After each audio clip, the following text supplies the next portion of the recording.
Entrevista. Querétaro 24/7.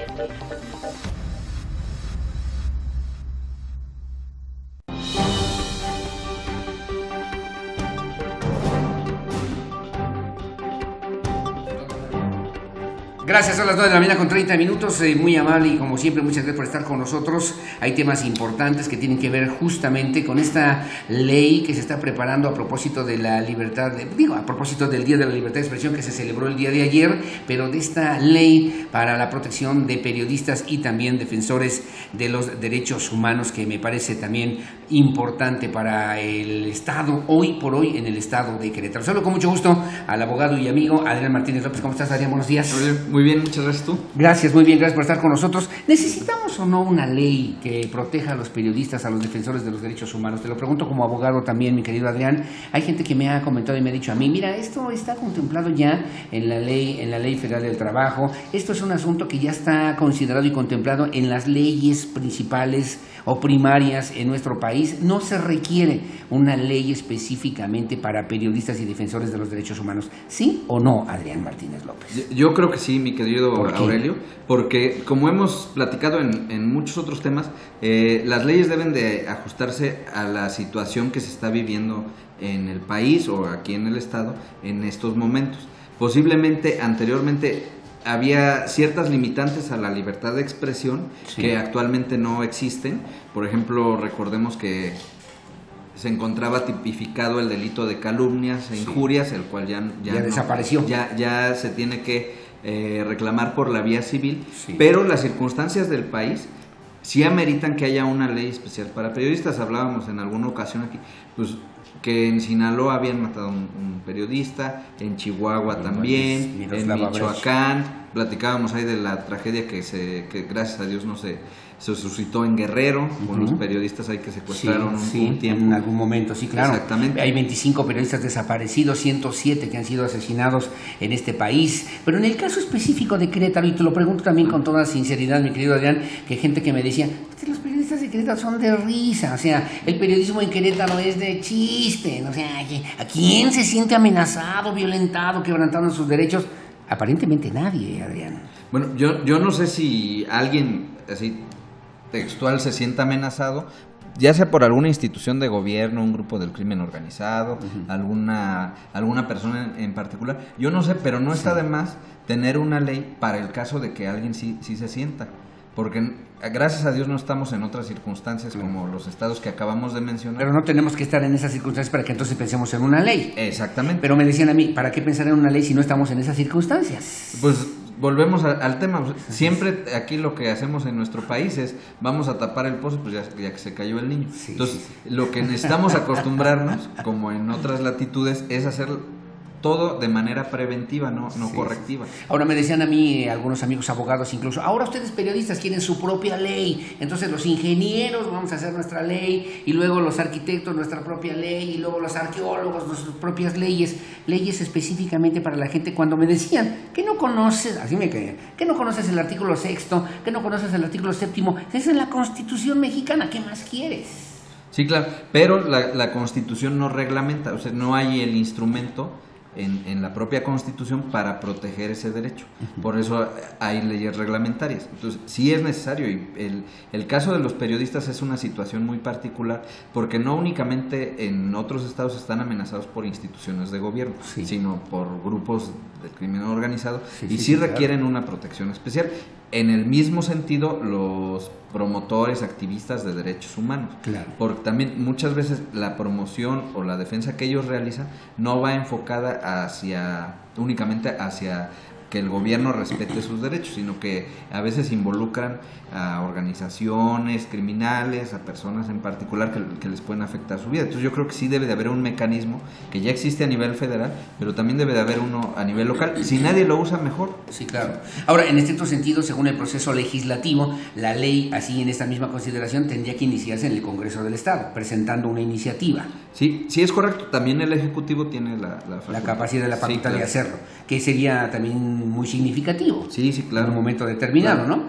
Porque que la ley que ya propuso un partido, que la propuesta de otro partido político, que ayer decía el gobernador Domínguez, que no se haga esta ley al vapor, pero yo te preguntaré a ti en tu carácter de experto en materia jurídica, si a ti te dijeran, a ver, le encargo que me prepare la iniciativa de ley para la protección de periodistas, ¿por dónde y cómo empezarías, Adrián? Bueno, aquí el tema es lo que es la iniciativa. Sí. No debemos de ponerle tanta atención, porque pues, la iniciativa únicamente, por llamarlo coloquialmente, es el borrador. Sí. Lo que necesitamos es pues enfocarnos a la discusión. Si alguien ya tomó, valga la redundancia, la iniciativa de presentar una propuesta, pues esa propuesta hay que enriquecerla con las de otros diputados o con las del mismo Ejecutivo, pero sí, no podemos de entrada minimizarla o ponerle ahí un estigma de que no está bien consensada. Yo por la parte que empezaría es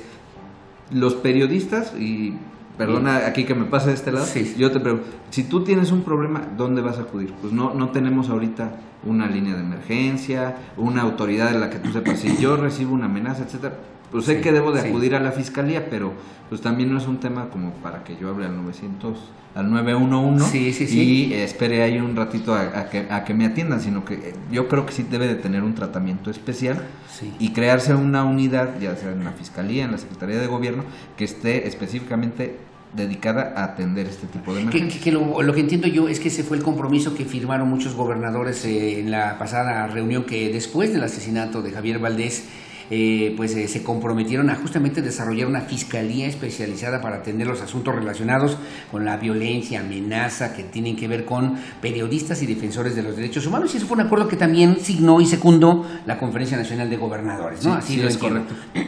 Y te pregunto, la iniciativa está, bueno, necesitamos esta ley.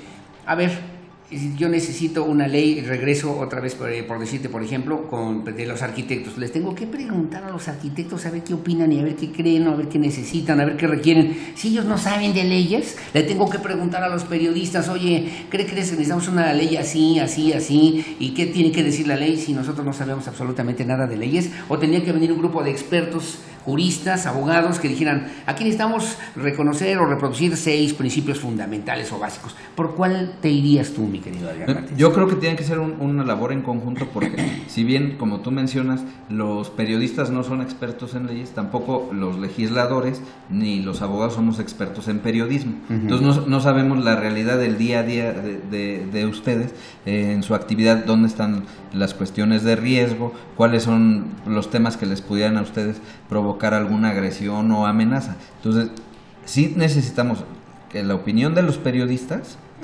se vea reflejada en la ley, obviamente con su técnica jurídica, su técnica legislativa, pero no podemos separar a unos ni a otros, porque en el dado caso que los periodistas emitan únicamente su opinión y de manera unilateral se promueve una ley así. Ahora, pero había el tema ahí que, por ejemplo, decíamos, yo soy periodista y no tengo seguro social.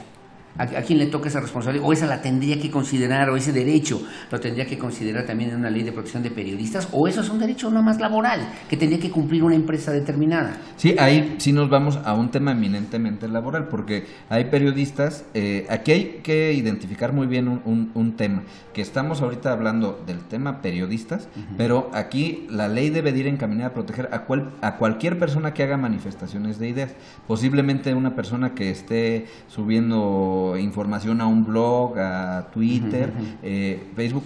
Tradicionalmente no lo consideramos como periodista, pero pues es una persona que puede estar sujeta a los mismos riesgos que un periodista. Pero ahí hay un tema, porque ¿cómo distingues o cómo defines el concepto mismo de periodista? Yo tengo un teléfono como cualquiera, tengo un Facebook, tengo un Twitter, y entonces pienso, voy a hacer una página o una cosa que se llame Aurelio News. ¿Ya soy periodista? Sí, si es tu actividad habitual o cotidiana.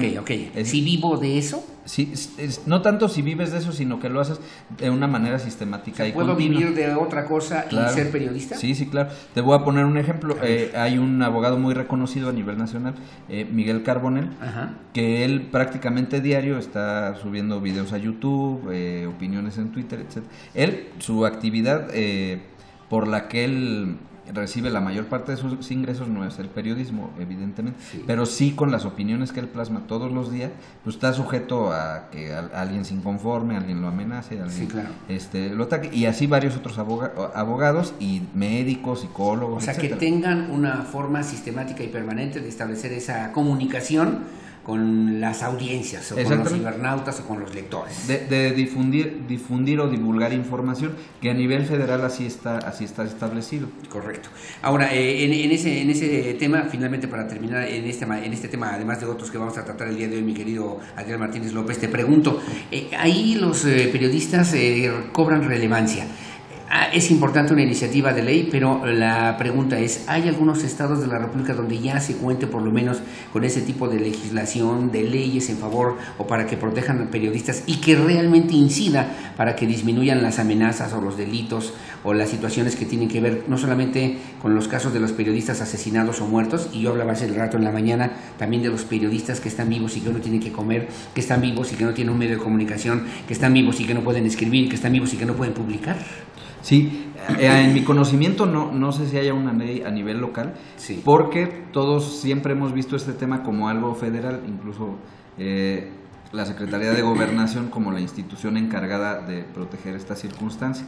Pero un tema que tú mencionas, que es parte del derecho que tienen las personas, en este caso periodistas, activistas de derechos humanos, es que por el ejercicio de esta actividad, sea remunerado o no, no puede restringírseles sus cuestiones laborales o el derecho al trabajo. Como tú bien mencionas, pues hay personas que por la manifestación de sus ideas pues les cierran las puertas en algunos medios, incluso no pueden acceder a otro tipo de trabajo.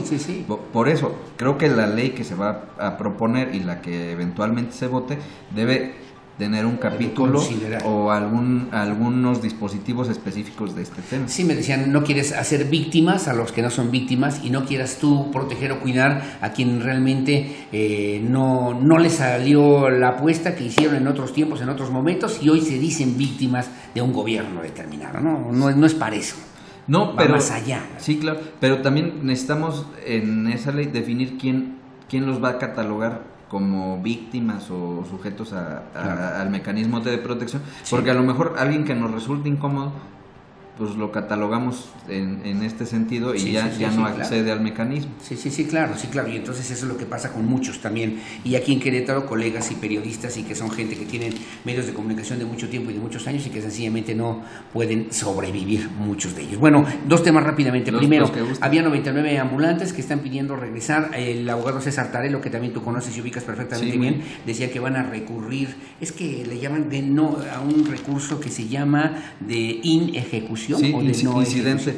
De inejecución, ¿se dice? Sí, exactamente. Y que hay otros 30 comerciantes, por cierto, que también ganaron ese otro amparo para que sean restablecidos a la mayor brevedad en la Alameda, Adrián. Sí, claro. Mira, aquí vamos a diferenciar un poquito del primer asunto. Ya hubo una sentencia firme, porque ya la recurrió el municipio, ya un tribunal colegiado de circuito la confirma. Entonces, en lo que estamos precisamente es en la ejecución de esa sentencia. Se le otorgaron al municipio 5 días para cumplir.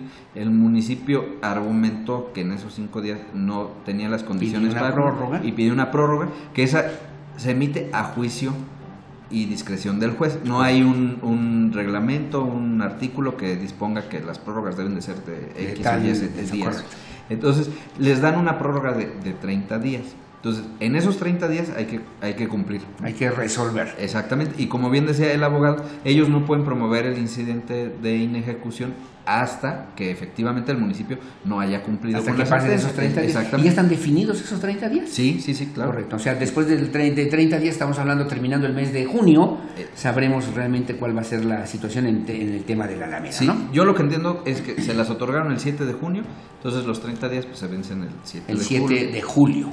Bueno, entonces abogado, el 8 de julio, digamos, tenemos que saber qué pasa a mí de periodista, ¿no? Exactamente. Bueno, finalmente el proceso electoral en el Estado de México de la semana pasada, gana el PRI en el Estado de México con nada de diferencia. Parece que no quieren por lo menos hacer el conteo voto por voto, casilla por casilla. Morena ha hecho también algunos señalamientos en el estado de Coahuila. Hoy todavía siguen las marchas, las pugnas sobre esta misma situación, que no se reconoce el triunfo también mínimo del PRI allá en aquel estado de la República, y parece que hay ciertas inconsistencias, mi querido Adrián. ¿Cuál es tu lectura? Sí, mire, el tema que a mí me llama mucho la atención y que se me hace muy interesante para los ciudadanos es que estamos, por llamarlo de alguna forma, estrenando un nuevo sistema de justicia electoral. Sí. Si tú recordarás, las autoridades electorales, los órganos jurisdiccionales en materia electoral, pues la mayoría son de reciente nombramiento y no los nombró el gobernador o las legislaturas locales, sino que ellos vienen por una designación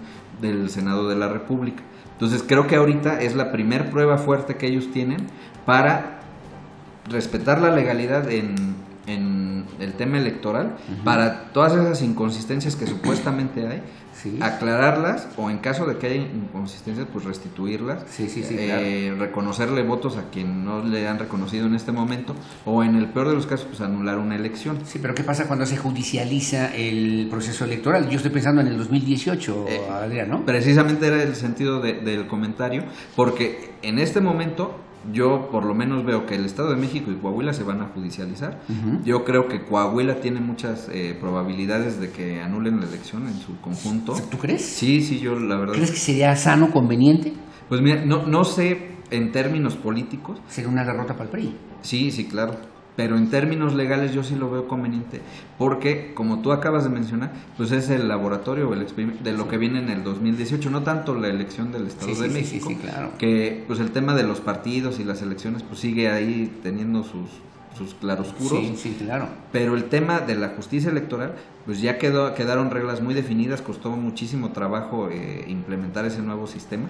Pues la primera elección fuerte es la del año que viene. Ahora están haciendo ayer el recuento allí en Coahuila, en el Instituto Electoral, y los representantes de todos los demás partidos que no están de acuerdo porque no quieren aceptar esos resultados electorales se salen y no firman. Y entonces, ¿qué va a pasar ahí? Pues ya ahorita el balón, por así decirlo, ya está del lado de las instituciones electorales. Los partidos, si están inconformes, pues deben de promover sus medios legales de defensa. Sí, claro, pero será una decisión legal, sí, pero no legítima.